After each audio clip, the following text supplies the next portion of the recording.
Montáž kolejnic. Jako zvolíme montáž a montážní materiál, určujeme podle typu stropu anebo zdi.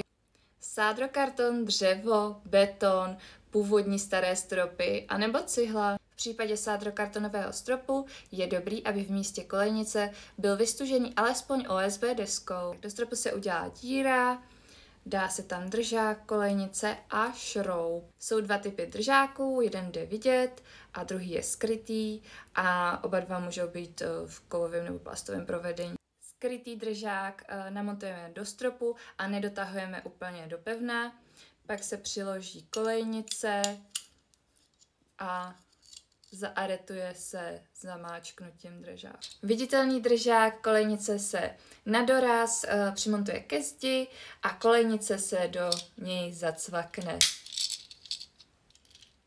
Jaké doporučujeme mít rozestupy mezi jednotlivými držáky?